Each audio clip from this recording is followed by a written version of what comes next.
Assalamu alaikum students. This is D1 8 edition. Chapter number 1, exercise 1C, question number 4. Explain why 1040 is the smallest non-zero whole number that is divisible by 80 and 104. बेटा ये explain करें कि आपके पास हमारा एक number given है 1040। ये आपके पास दो नंबर्स आपके पास हैं, उन पर डिविजिबल है, ठीक है। 80 पर भी और 104 पर भी। तो हमने ये बताना है कि एक्सप्लेन करना है कि ये बात ठीक है या ठीक नहीं, ठीक है। आसान सा क्वेश्चन है, मुश्किल कोई भी नहीं इसमें। बेसिकली जब भी क्वेश्चन के अंदर आपको जो स्मॉलेस्ट नंबर की बात बेटा आती, तो इसका मतलब है कि हमने उन नंबर्स का क्या निकालना है, एलसीएम निकालना पड़ेगा, ठीक है। तो हम इस एलसीएम निकालते हैं। बेसिकली हमने यहाँ पर क्या निकालना है, एलसीएम निकालना है दोनों नंबर्स का। तो पहले 80 के फैक्टर्स निकाले हमारे पास जो नंबर है। क्वेश्चन नंबर 4 मैं स्टार्ट कर लेता हूँ यहाँ से। क्वेश्चन नंबर 4, एक नंबर मेरे पास है 80 और दूसरा नंबर मेरे पास है 104।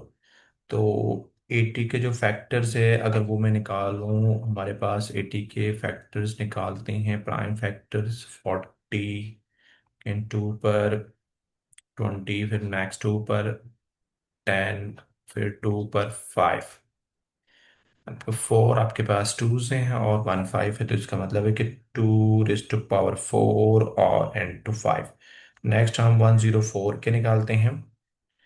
104 के फैक्टर्स निकालते हैं। प्राइम 104 टू पर डिविजिबल है, 552 हो जाएगा। अगेन टू पर डिविजिबल है, 27।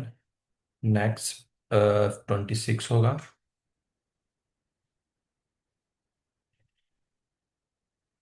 26 नेक्स्ट टू पर डिविजिबल है 13। तो 3 आपके पास टूज हैं, तो ये हो जाएगा 2 raised to power 3 n to 7, n to 13, ठीक है। अब हमने क्या करना है बेटे, बेसिकली यहाँ से हमने एलसीएम निकालना है। तो निकालते हैं। अगर एलसीएम 1040 आता है तो इसका मतलब है कि ये बात जो कर रहा है वो ठीक है, ठीक है। इतना बस हमने बताना है। सो आपने ये लिख लेना कि स्मॉलेस्ट होल नंबर, यहाँ पर लिख लें smallest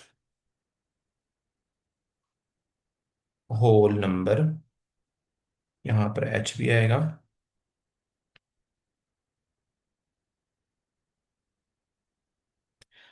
whole number divisible bye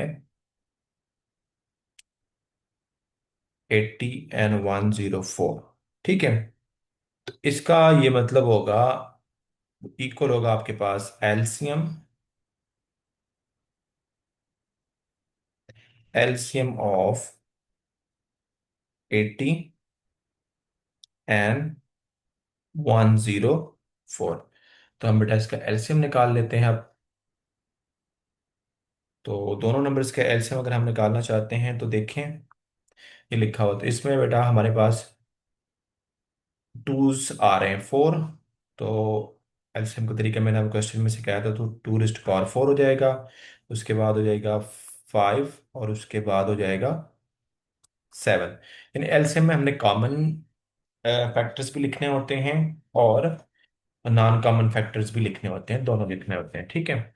तो इसके बाद बेटा हमारे पास इसको जब मल्टीप्लाई करवाता हूँ तो मेरे पास आंसर आता है 1040। तो इसका मतलब ये है कि जो बात कर रहा है कि ये जो 80 है और 104 जो है, ये आपके पास जो है ना, अगर हम इसको डिवाइड करवाते हैं, इसका मतलब ये है कि मैं 1040 को 80 पे डिवाइड करता हूँ तो ये भी डिविजिबल होगा, और 1040 को मैं 104 पर डिवाइड करवाता हूँ तो ये भी डिविजिबल होगा। दोनों नंबर्स क्या होंगे, डिविजिबल होंगे। तो यही बात बस बतानी थी आपने इस क्वेश्चन में। बेसिकली हमने यहाँ निकालना था एलसीएम, स्मॉलेस्ट नंबर की बात कर रहा था।